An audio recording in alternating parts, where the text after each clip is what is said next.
Buenos días. Como ustedes bien saben, este programa Room Service en la Selva Global obedece a una serie de razones muy personales, pero que siempre prefiero aclarar desde el principio. La culpa en realidad es de Tarzán. Cuando era chico no había tele ni internet, pero escuchaba por radio las aventuras de Tarzán, el rey de la selva que saltaba de rama en rama en pañales y a los gritos, comiendo bananas con su amiga la monachita. Pero mi ídolo no fue Tarzán. En el programa radial su mejor amigo era Carson, un antropólogo aventurero que no hacía ninguna de las cosas que hacía Tarzán y con toda probabilidad tampoco se alimentaba solo de bananas y tampoco se andaba por las ramas. Carson como role model antecedió en algunas décadas a Indiana Jones, pero fue Carson quien me infundió la idea de estudiar antropología y aunque sabía poco de su vida, siempre lo imaginé como un viajero pertinaz, glotón y algo libertino, perpetuamente presto a la aventura. Viví por varios años mi encarnación como antropólogo hasta que una noche, durmiendo en una hamaca colgada en medio de la selva, en medio de la humedad de la jungla, pasto de todos los insectos imaginables y sin haber comido una comida decente en días, todo en aras de conocer y entender otras culturas, tuve una iluminación. Tal vez algo de mi experiencia serviría para trasladarme con armas y bagajes a las relaciones internacionales, una disciplina también propicia para abordar otras culturas, conocer otros mundos y entender a otra gente cómodamente, sin ser pasto de insectos y alimañas variadas, y para poder alojarme en confortables hoteles, preferiblemente de 5 estrellas, y para poder disponer de room service que me permitiera comer a mis anchas en cualquier momento del día. Pero tanto en mi fase como antropólogo, como en la de investigador y analista de las relaciones internacionales, viví diversas situaciones que me hicieron conocer a personas y lugares, situaciones que me han lanzado a iniciar este programa que mezcla el análisis de cómo se relacionan las naciones y las culturas y cómo evoluciona el mundo con diversos relatos personales y con entrevistas varias bajo el título Room Service en la Selva Global, en el cual, en todo caso, cualquier parecido con la realidad probablemente no sea mera coincidencia ni peque de ser políticamente correcto. Buenos días a todos.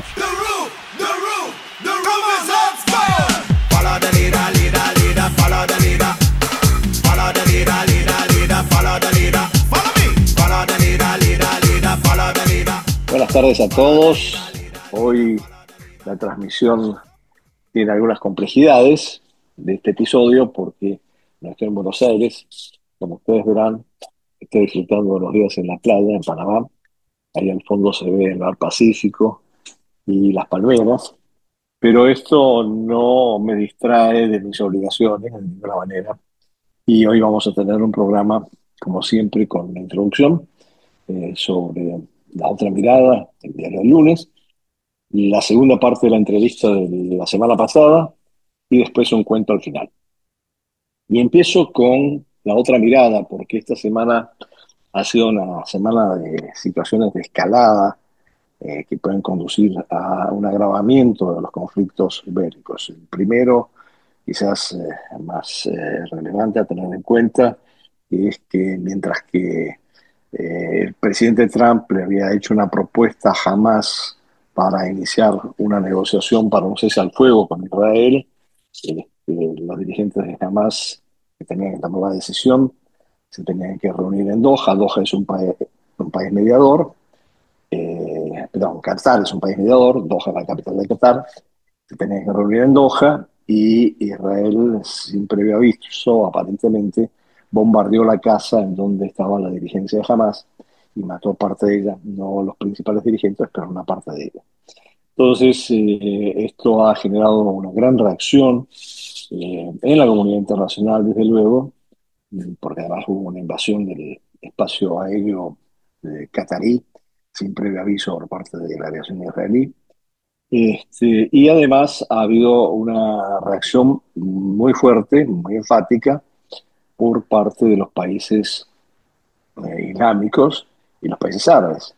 De hecho, ayer se inició una conferencia de estos países para tratar de pensar cómo organizar algún sistema de seguridad que les permita no estar tan dependientes de Estados Unidos, porque evidentemente Estados Unidos no pudo o no quiso eh, detener esta incursión israelí en territorio catarí. En todo caso, hoy tendremos los resultados de la reunión de este Consejo de Países Islámicos y Árabes para ver qué decisión toman. Muchos están cuestionando su vínculo con los mecanismos de defensa que les está ofreciendo Estados Unidos, por lo tanto veremos cómo evoluciona. Eh, la situación ha llegado a tal punto que algunos están mencionando la creación de una especie de OTAN islámica. Bueno, abrimos signo de interrogación, veremos cómo se desarrolla eso más adelante. El segundo punto de conflicto en donde sí ha habido un escalamiento, una tensión creciente, es en torno al conflicto entre Rusia y Ucrania, fundamentalmente porque algunos drones rusos, aparentemente, penetraron en el espacio aéreo de Polonia y esto generó una gran reacción por parte de Polonia, que apeló al artículo 4 del acuerdo de la Organización del Tratado del Atlántico Norte, que se llamará consulta con otros miembros de la OTAN. Pero también aviones de otros países de la OTAN contribuyeron a eliminar estos drones. Aquí hay versiones múltiples con respecto a qué es lo que ha sucedido en realidad. La versión desde la perspectiva occidental es esta que les estoy diciendo. Drones rusos que penetraron en el espacio aéreo polaco y fueron derribados, algunos sí, otros no. La versión bielorrusa es que habían anticipado al gobierno de Polonia que iban a entrar unos drones que se desviaban de Ucrania, unos drones que podían afectar su espacio aéreo. Bueno, hemos visto unas declaraciones del ministro de Defensa de Bielorrusia, pero no sabemos hasta qué punto esto es confirmable.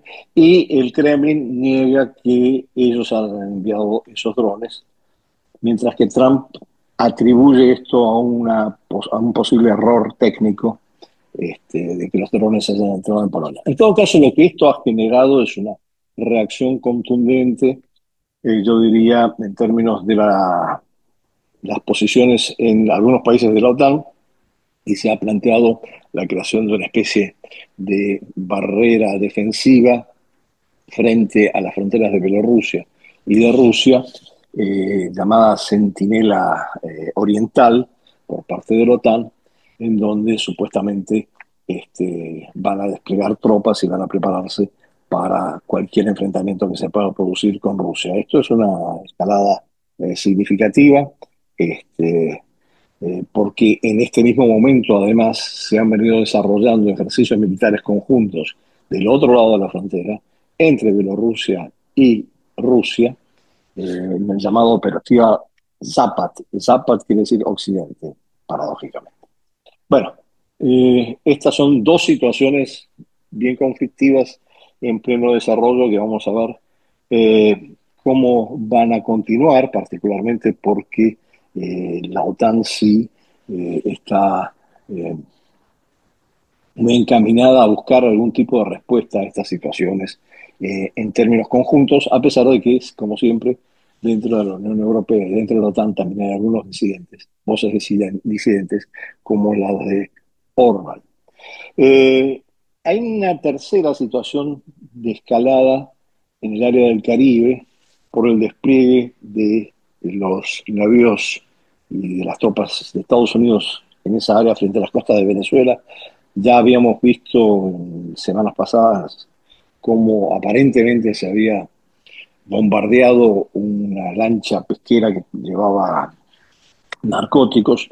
Nunca hubo ninguna evidencia contundente al respecto, es decir, en términos de las fuentes de donde aparece ese video, pero el gobierno sí de Estados Unidos lo había confirmado y ahora detuvo un pesquero venezolano frente a las costas en aguas territoriales venezolanas, sobre pretexto de revisar si cargaba algún tipo de narcóticos y era parte del tema de tráfico de drogas. Esto obviamente también ha provocado una muy fuerte reacción por parte del gobierno de Maduro. El régimen de Maduro respondió además no solamente frente a Estados Unidos, que se está preparando para cualquier eventualidad bélica, sino que también ha acusado o ha pedido a sus vecinos Trinidad y Tobago y Guyana que de ninguna manera intervengan en este proceso de Estados Unidos. Esto nos lleva ya a otro tipo de situaciones en donde Trump le ha planteado a la Unión Europea, frente a la presión de la Unión Europea para imponer sanciones a Rusia. Ese sería el paquete 19 de sanciones de la Unión Europea, sanciones económicas de la Unión Europea. Trump ha planteado con mucha claridad que primero dejen de comprar petróleo ruso y apliquen sus propias sanciones, y recién después Estados Unidos considerará la posibilidad de sanciones contra Rusia eventualmente, si no avanza el proceso de negociación de un acuerdo de paz. Lo cual está sucediendo, de hecho, porque la situación está estancada. Como ya les decía, se ha escalado, se ha incrementado la tensión entre los socios de la OTAN y Rusia y Bielorrusia. Y de hecho estamos en una situación en donde, con Ucrania en medio, no ha habido avances en términos de una negociación. Esto me lleva a algunas noticias ya de otro orden en el ámbito multilateral. Primero, muy importante tener en cuenta que en la Asamblea General de las Naciones Unidas, con 142 votos a favor, se votó la creación del Estado palestino. Esto ya era algo que venía cocinándose con el apoyo de algunos países europeos que en los últimos meses habían expresado su decisión de respaldar esta iniciativa. Eh, los 142 votos es un peso importante dentro de la Asamblea.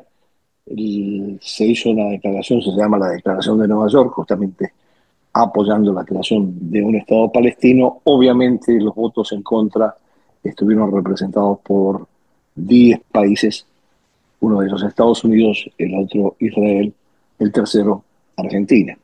Y hubo 16 abstenciones. Pero esto por ahora ha quedado en una declaración que no es vinculante, y que se verá cómo se procede a impulsar la creación de un Estado palestino.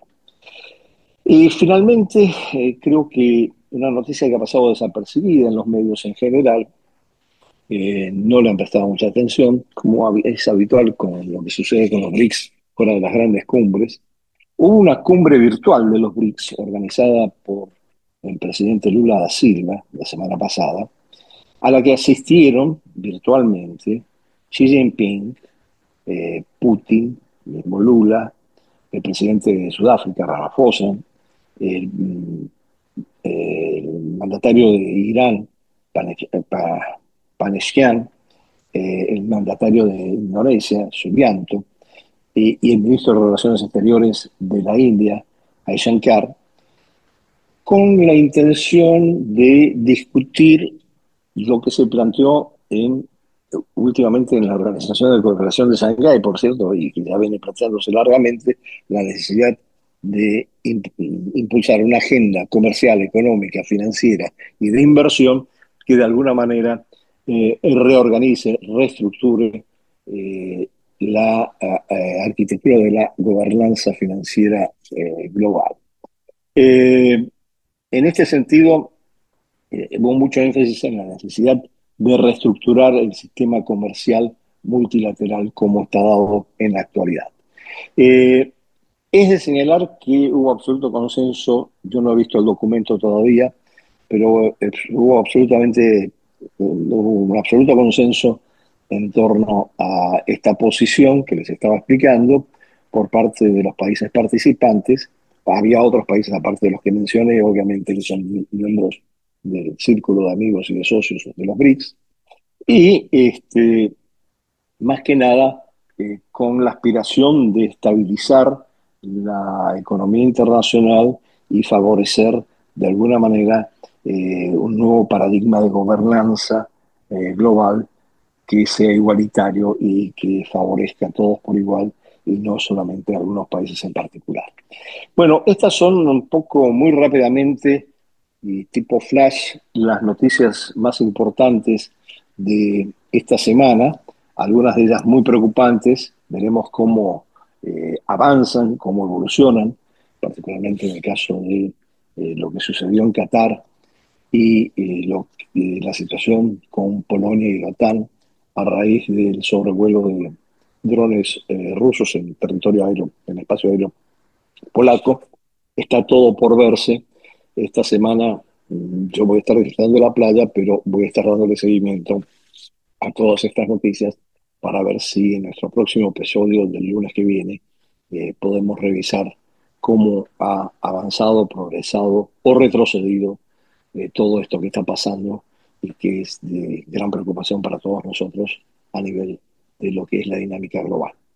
Eh, Vamos a cerrar aquí la sección La otra mirada y vamos a pasar directamente a la segunda parte de la entrevista que se inició la semana pasada y les anuncio que para la próxima semana tenemos un programa dedicado a nuevas tecnologías y su uso por la sociedad civil en base a la experiencia de CRIES y vamos a tener un equipo de gente joven que va a estar explicando un poquito qué cosas se pueden hacer. Por ahora me despido de ustedes, pasamos a la entrevista y después, como es habitual, al cuento final. Muchísimas gracias.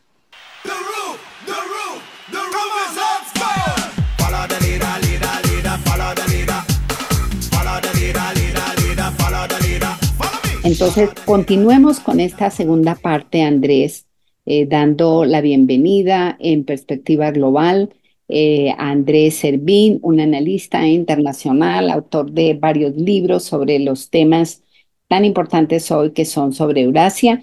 Y había olvidado comentar un tema muy importante, también su programa tan interesante sobre en Radio Cultural en Buenos Aires que se llama Room Service en la Selva Global.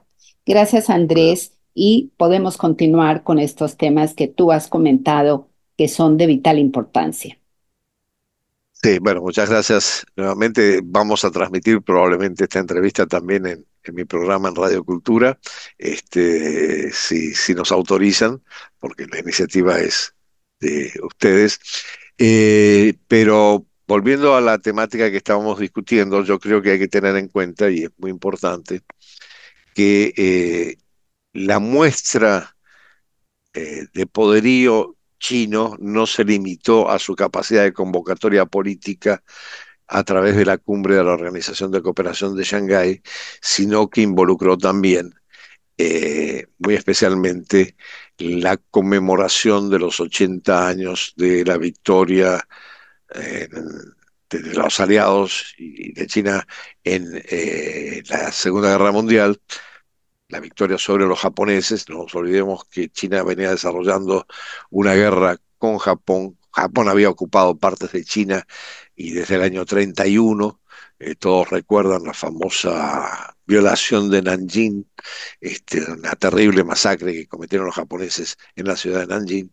Bueno, todo esto le permitió además así mostrar por primera vez no solamente un poderío político o diplomático, sino su poderío militar, con un desfile que hace recordar y que supera a los desfiles de la Guerra Fría frente al Kremlin.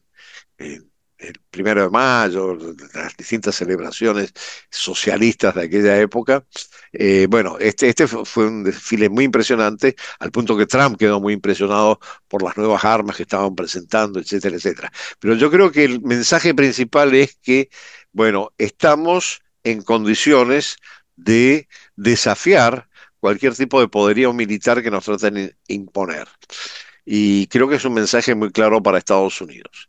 Y a esto se suma, desde luego, el hecho de que ya en el plano estrictamente militar había dos figuras al lado de Xi Jinping, que eran Putin y Kim Jong-un.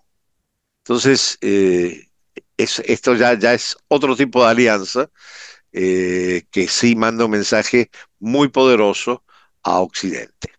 Eh, Obviamente, perdón, fue básicamente el desfile y las celebraciones en torno, pero lo interesante era ver que lo que fueron los días de de la cumbre de la Organización de Cooperación de Shanghái y el desfile y la celebración de los 80 años, eh, Trump se mantuvo callado.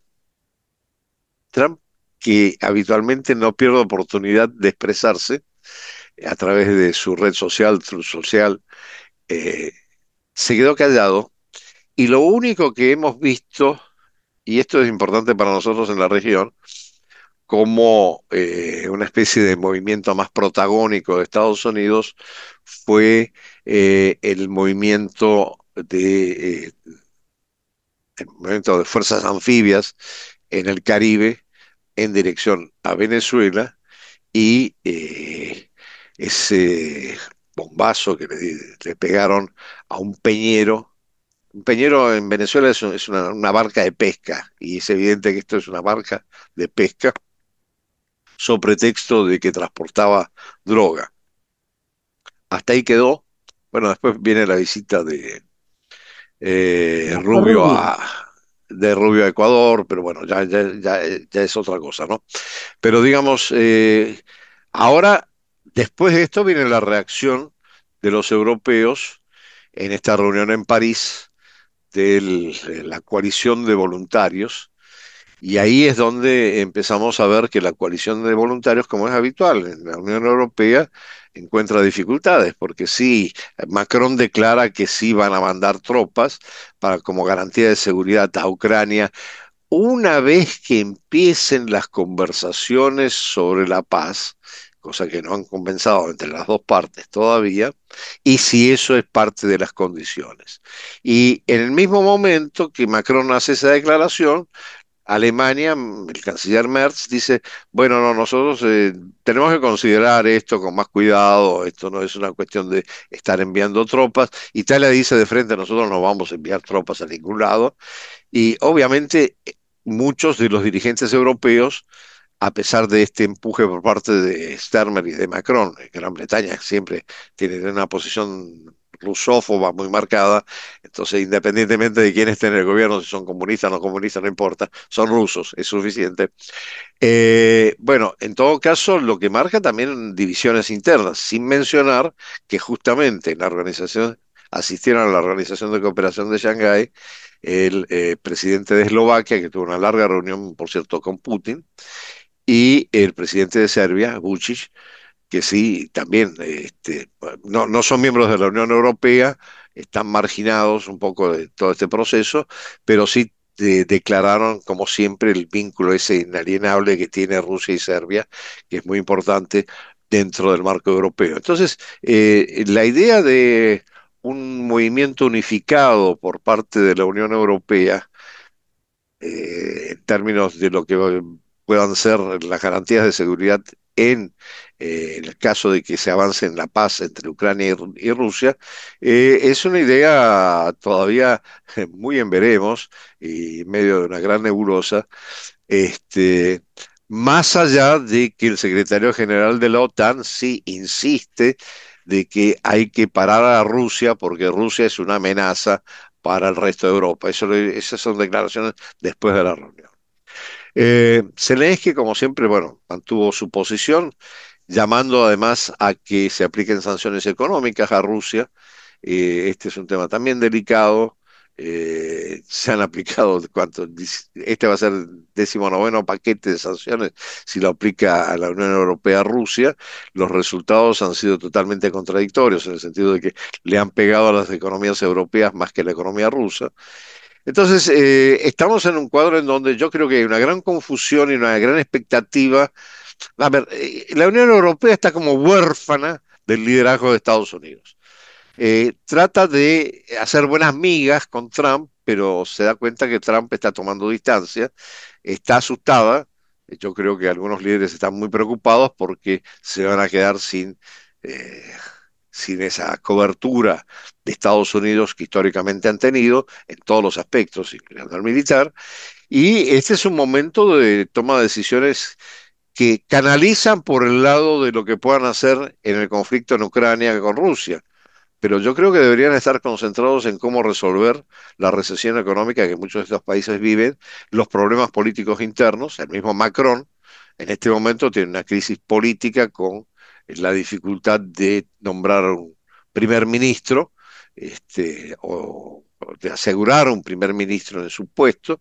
El día de ayer, tanto la derecha de Le Pen como los socialistas le han dicho que no van a apoyar al candidato que proponga. Entonces, todo esto constituye un cuadro complejo en donde la Unión Europea se mueve, por un lado, con muchas dificultades económicas dentro de su propia dinámica de cada país miembro de la Unión Europea, y por otro lado tiene un secretario general de la OTAN y una señora como Ursula von der Leyen, que tienen una expectativa belicista, guerrerista, que piensan que Rusia en cualquier momento se va a comer a Europa y va a Bien. atacar a Europa. Y eso, Andrés, sí. hablando de este tema, me gustaría preguntarle, ¿usted cree que va a haber realmente un acuerdo de paz, como dice el presidente Trump, monitoreado por él, donde él sea el garante de este acuerdo de paz, o definitivamente no habrá ningún acuerdo de paz y terminará esto en un triunfo militar, de Rusia? Yo creo que, a ver, la primera opción está descartada. Yo no creo que Trump pueda, como aspiraba, ni en 24 horas ni en 24 meses resolver el conflicto entre Rusia y Ucrania. Ha facilitado algún cambio de posiciones, ha facilitado que Rusia cediera en alguna de las aspiraciones que tenía en la negociación, inclusive en términos esto de las garantías de seguridad. Dice, garantías de seguridad para Ucrania, sí queremos que haya garantías de seguridad, pero también para nosotros, de que no nos ataquen. Pero en el interín lo que está pasando es que Rusia sigue avanzando en el terreno militarmente, y si Estados Unidos no provee, no sigue proveyendo a Ucrania de todo el apoyo económico, financiero, militar que venía dando, es muy difícil que la Unión Europea logre sustituir enteramente a Estados Unidos en ese papel.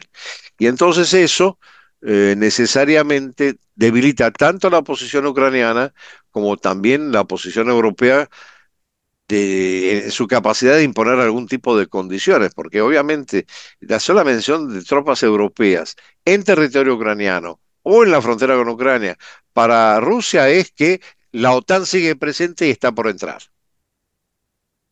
Entonces, yo eso lo veo extremadamente difícil.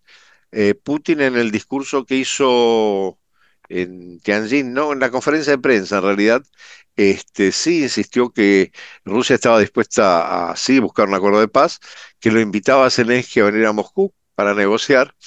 Bueno, eso también todos sabemos que es un poco, está fuera de toda posibilidad, pero bueno, los esfuerzos yo creo que siguen en pie. Yo creo que hay trasfondo que nosotros no estamos enterados, ni la prensa lo revela. Primero, de cuáles fueron los acuerdos reales entre Putin y Trump en Anchorage. Segundo, no me parece casual la participación de Erdogan en la Organización de Cooperación de Shanghái, en la cumbre de la Organización de Cooperación de Shanghái, siendo que Turquía, primero que Turquía pertenece a la OTAN, pero ha sido rechazada en su acceso a la Unión Europea. Pero segundo, yo creo que Turquía, a la chita callando, ha tenido un papel importante y ha habido una reunión bilateral entre Erdogan y Putin, que tampoco sabemos qué es lo que hablaron exactamente, pero que probablemente sí haya tratado el tema Ucrania a fondo.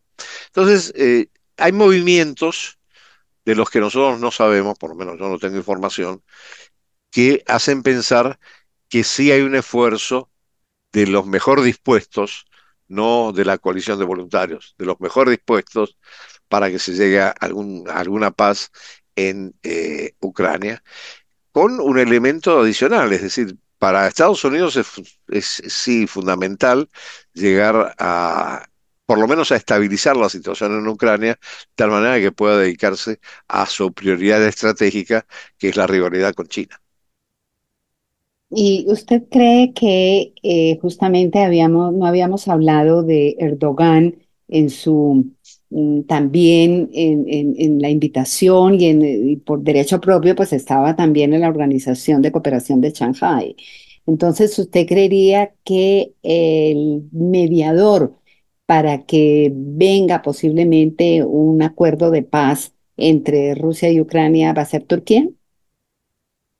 Bueno, de hecho, hasta ahora, Turquía posibilitó la primera reunión a los 3 meses de iniciada la operación especial, que fue una reunión donde se firmaron documentos y acuerdos entre Ucrania y Rusia, y que inmediatamente fue bloqueada por Gran Bretaña, Boris Johnson volando a Kiev para parar ese proceso. Eh, Turquía recibió las 3 reuniones que se hicieron en estos últimos meses, eh, donde por lo menos se negociaron el intercambio de prisioneros entre ambas partes, pero en la búsqueda de avanzar un poquito más. Yo creo que sí, Turquía tiene un papel. Yo creo que hay muchos actores, y no es solamente Turquía, que no están en Europa, pero que pueden tener alguna incidencia sobre los avances en el proceso de paz. El otro actor que hay que tener en cuenta, y no sabemos cómo se conversó o qué se conversó al respecto, más allá de si pueden ser inmortales o no, es China. Y está bien, está bien. Todo el mundo presta atención a esa conversación trascendente o intrascendente, como quieran tomarlo, acerca de que ahora con los nuevos avances de la ciencia, con la incorporación de microchips y no sé cuánta cosa más, podríamos vivir eternamente o hasta los 150 años. Entonces, eso llama la atención de los medios, pero la pregunta es, bueno, ¿y qué se conversó sobre Ucrania entre Xi y Putin? ¿Qué se conversó sobre Ucrania entre Modi y Putin? Esas fueron las bilaterales. Y en otra escala quizás, pero ¿qué se conversó con Vucic? Entonces, hay movimientos de otros actores y eso es lo que le resulta difícil, de alguna manera, a Europa entender que, bueno, ya no es el peso decisivo de Europa para resolver algunos de los temas que deberían estar resolviendo. Pues sí, a veces Europa uno la ve cada vez más irrelevante con toda esta situación y estas reuniones que propicia para no quedar en nada.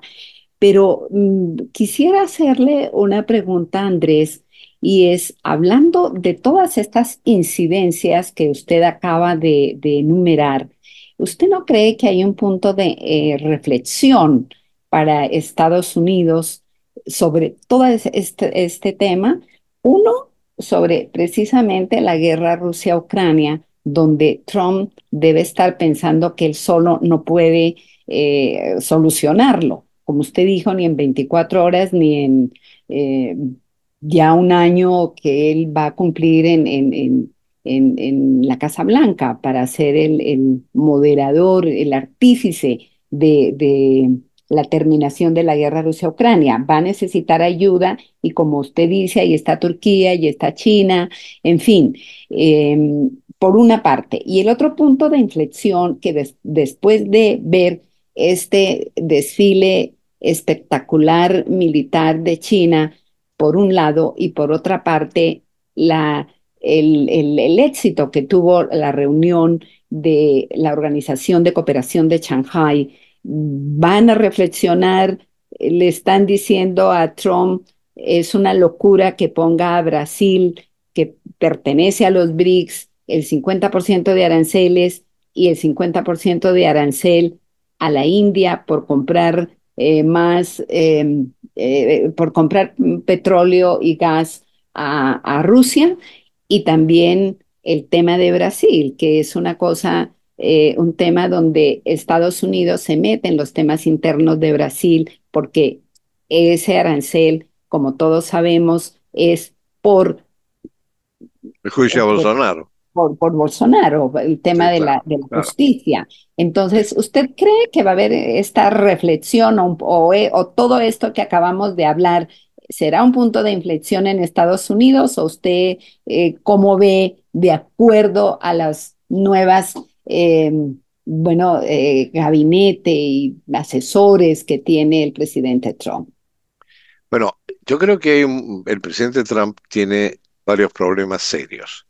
El primero de ellos es que tiene de asesores a dos grupos con visiones distintas. Uno muy aferrado todavía a la narrativa y la ideología de la Guerra Fría, belicista, que además sí responde a las corporaciones del complejo militar industrial, que sí buscan seguir avanzando en el camino bélico, eh, y otro que tiene otra visión en el sentido de que lo importante es sí cortar con el imperio de los globalistas y en todo caso de la globalización y tratar de concentrarse más en dejar el mundo en paz, no ocuparse del mundo y ocuparse de lo que pasa dentro de Estados Unidos, que tienen bastantes temas que lidiar, empezando por la inflación creciente que se está despegando con todo este proceso arancelario.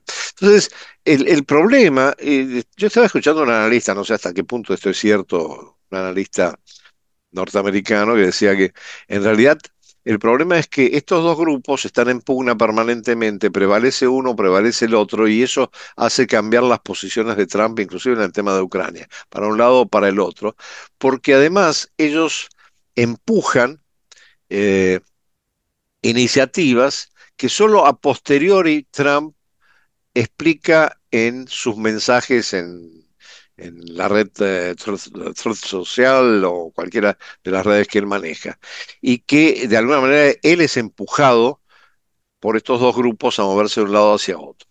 Eh, la gente que aparentemente ha estado a cargo, por ejemplo, de la negociación con Rusia, de las conversaciones con Rusia, Witkoff en particular, bueno, representa al grupo quizás más dispuesto a avanzar hacia una paz y a tratar de buscar más el negocio que una guerra. Hay otros que todavía siguen con la mentalidad de la Guerra Fría, y se identifican bastante con esa posición extremadamente rusófoba que tiene Gran Bretaña históricamente, pero bueno, está ahí. Entonces, en ese contexto, la gran pregunta es, ¿qué decide Trump? ¿O quiénes deciden por Trump? Entonces, esa impredictabilidad de Trump, ¿tiene que ver con él personalmente o tiene que ver con los distintos grupos de presión y cómo se desarrolla la pugna interna, ¿no? Cuando además se le están acumulando los problemas de orden interno, por una serie de decisiones, bueno, a las cuales sí es muy llamativo que está reaccionando muy positivamente lo que es el sistema de justicia en Estados Unidos. Porque, por ejemplo, le han suspendido el tema de los aranceles hasta octubre, por un lado. Por otro lado, lo han obligado a devolver los fondos a la Universidad de Harvard. Entonces, por otro lado, hay decisiones con respecto a las ciudades santuario que no deberían entrar las tropas federales para apoyar al ICE o la ICE en la casa de migrantes. Entonces, tiene internamente también un frente bastante complejo que tiene que manejar. Y yo creo que está desgarrado entre las posiciones de estos dos grupos, no solamente en cuanto a política exterior, sino también a cómo manejar la política doméstica. Me parece interesante saber qué vendrá, cuál será la iniciativa que tomará Trump, sobre todo con respecto a Asia. Usted ha dicho anteriormente que vendrá una carga contra China, no solamente con aranceles, sino de todo tipo. ¿Usted qué cree que continuará con China? Aunque pues es difícil todavía pensar por el tiempo, ¿no? Tiene todo este problema en Medio Oriente con Netanyahu y por otra parte esa incertidumbre que no sabe cómo lidiar con la guerra Rusia-Ucrania. Entonces, no se ve una posibilidad de que inicie pronto algún estratagema contra China? A ver, la mejor prueba de que no está muy claro con respecto a cómo avanzar con China es que no le ha impuesto, todavía el tema de los aranceles, tantas veces amenazados contra China, todavía no se han resuelto. Se han resuelto en algunos sectores en donde ha habido una especie de quid pro quo, entre otras cosas porque China amenazó, bueno, suspendemos el envío de tierras raras, entonces como que todo eso marchó para atrás en el sentido de vamos a reconsiderar qué tipo de aranceles van a venir. Estuvo muy claro con respecto a India, estuvo muy claro con respecto a Brasil, pero con China hay una nebulosa. Y yo creo que esa nebulosa tiene que ver con que no hay una claridad estratégica con respecto a cómo avanzar con China. Porque además ahora le están cambiando los papeles. Por ejemplo, eh, el Quad, que es una asociación en el Indo-Pacífico que promueve, digamos, la cooperación entre aquellos que tendrían una posición más anti-China, entre Estados Unidos, la India, Japón y Australia, creo que es el cuarto. No, Australia, Japón, Estados Unidos, y India. India. Este, y después el AUKUS, que es el otro proyecto más Con anglosajón, digamos, Australia. sí, con Australia. Bueno, el AUKUS probablemente, porque bueno, hay una comunidad ahí anglosajona que apoyaría esto, pero en el Quad, con esta situación con la India, es como que se le desmorona un poco la estructura del Quad. Entonces, bueno, ¿cuál va a ser la estrategia? Aquel famoso pivote hacia Asia que lanzó Obama y que al final se perdió en el camino porque, entre otras cosas, no lograron, no participaron en la firma del Tratado de Partenariado Transpacífico, no entraron en el Regional Economic Comprehensive Partnership, donde China sí está, con todos los países asiáticos, que es otro elemento a considerar también a la hora de este mosaico de distintas organizaciones en juego.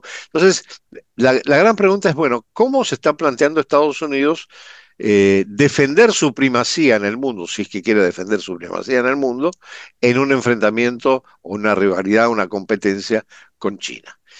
Y yo realmente no veo claridad por parte de Estados Unidos a ese respecto. Hay mucha declaración retórica, pero en términos de una estrategia concreta no se ve muy bien.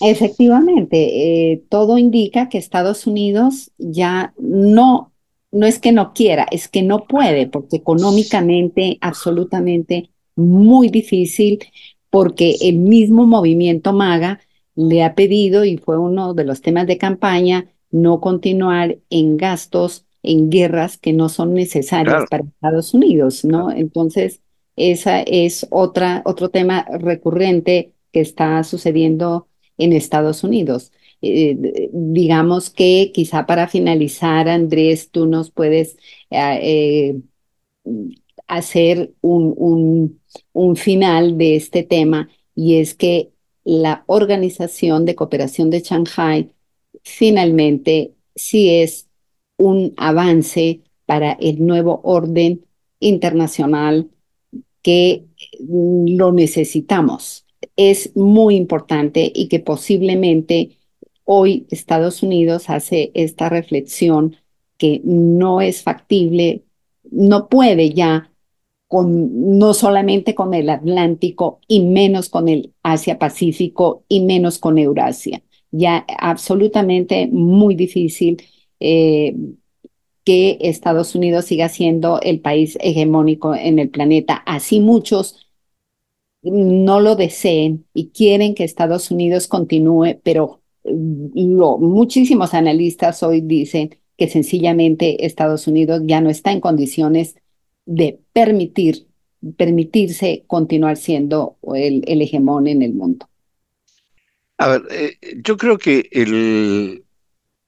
la gran contribución de esta cumbre de la Organización de Cooperación de Shanghái ha sido que ha pasado de ser un actor eminentemente regional, euroasiático, una plataforma regional, a ser un actor global. Y hace un planteamiento que tiene que ver con la agenda global, entre otras cosas, la reforma de la gobernanza global. Entonces, este paso es un paso decisivo porque se suma a otros pasos, es decir, ya habíamos mencionado a los BRICS, estamos mencionando a ASEAN, que dentro de todo, dentro de la región, se mueve con sus propias posiciones, inclusive tiene una posición, tiene un documento muy específico de su propia posición con respecto al concepto de Indo-Pacífico que lanzó en su momento, se lanzó en el marco del Quad o relacionado con el Quad. Eh, Organizaciones como, bueno, ya más de carácter económico o comercial, como el RCP.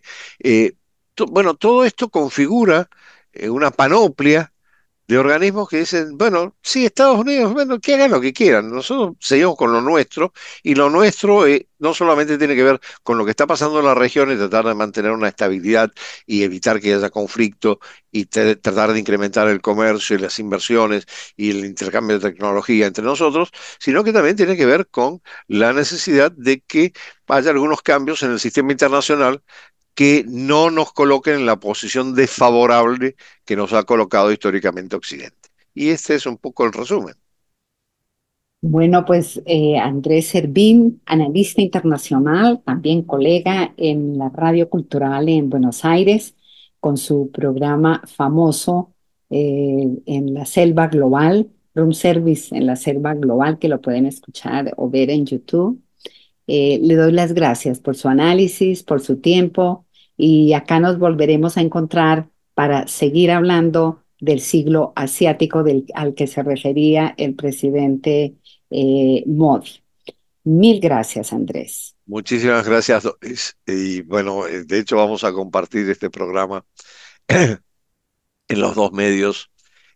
Así que muchísimas gracias por esta posibilidad también. Me ahorra tener que estar hablando yo solo. Bien, Andrés, muchas gracias a la 106.9.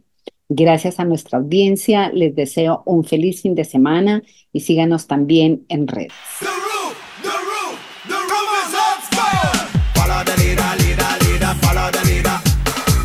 Bueno, el cuento de hoy es lo que podríamos llamar un episodio francés. Por favor, no lo tomen como prejuicioso, sino sencillamente divertido por lo que representa. Y el cuento se inicia así.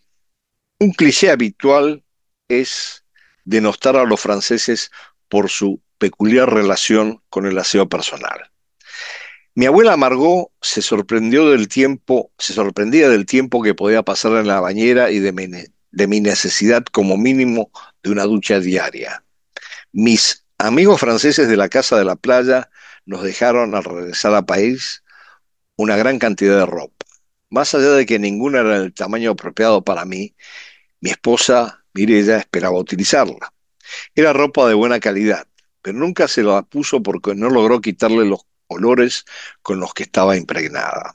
De hecho, una vez que reclamamos a nuestra amiga Isabel por lo esporádico de sus baños e higienizaciones, nos respondió lapidariamente que ella prefería mantener los olores naturales de su cuerpo.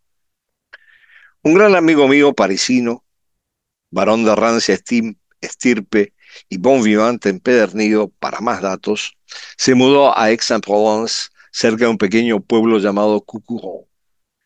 Coucourron quiere decir culo redondo en la jerga local. Compró una vieja masía campesina con un amplio terreno y decidió transformarlos en una villa con parque y piscina. Debo decir que, como era del Partido Socialista, aspiraba a contratar mano de obra local para las reformas y de esa manera ganarse unos votos para ser electo alcalde de Coucourron. Pese a que contrató a numerosas personas del lugar, en las elecciones en que se presentó, obtuvo 2 votos, el de su esposa y el de él. Coucourron era conservador y pequeño y no había cabida para socialistas parisinos por más que se arrogaran un título nobiliario. Pero también tenía, perdónenme, pero también Coucourron también tenía 2 restaurantes, uno de ellos con 2 estrellas Michelin, donde disfrutamos en plena temporada de un almuerzo memorable de 8 platos diferentes preparados con trufas, como es obvio, o no tanto, con excepción de los postres. Y su esposa Yolande, también socialista hasta la médula, preparaba una bouillabaisse insuperable, además de otros platos exquisitos. Pero pese a que este libro de relatos gira principalmente en torno a la comida, las digresiones gastronómicas me alejan de la anécdota central de este cuento. Al ampliar la casa que había comprado, mi amigo decidió agregarle un par de dormitorios para visitas. Dormitorios que más adelante tuvimos la fortuna de disfrutar porque cada año me invitaba a dar un curso en el doctorado que dirigía en la universidad en Aix-en-Provence y nos alojaba allí. Antes de las reformas, la casa disponía de un baño alimentado por una cisterna, pero la ampliación demandaba, por lo menos, instalar otro baño para visitas. El maestro mayor de obras, a cargo de las reformas, procedente de Coucourron, se negó de plano a instalar otro baño. Aducía que no era necesario, que elevaba los costos y que requería de la construcción de otra cisterna de agua para alimentarlo. Mi amigo intentó hacerlo cambiar de parecer con diversos argumentos, pero el maestro no cedía. Otra cisterna era costosa e innecesaria. Finalmente, mi amigo tuvo que imponer su autoridad de propietario y patrón que encargaba la obra y le dijo que quería la cisterna adicional para que sus amigos pudieran bañarse cuando lo visitaban y que esa era una decisión inapelable. La réplica del maestro mayor de obra fue memorable. Encogiéndose de hombros, en ese gesto típicamente francés y emitiendo un bufido previo, le contestó: bien, si vous voulez de la higiene, y bien, si usted quiere la higiene, con énfasis irritado en la última palabra, y construyó a regañadientes y en medio de rezongos la segunda cisterna en aras de una incomprensible y excesiva, para él, propensión de los visitantes extranjeros por la higiene personal. Bueno, muchas gracias por escuchar este relato de mi libro que ustedes ya conocen y que ya he anunciado reiteradas veces, Comida, diario de un antropólogo hambriento, que está disponible en las librerías porteñas y desde luego también en las plataformas digitales. Que tengan muy buenas tardes y que tengan una muy buena semana hasta que nos veamos en el próximo episodio de Room Service en la jungla global. Muchas gracias.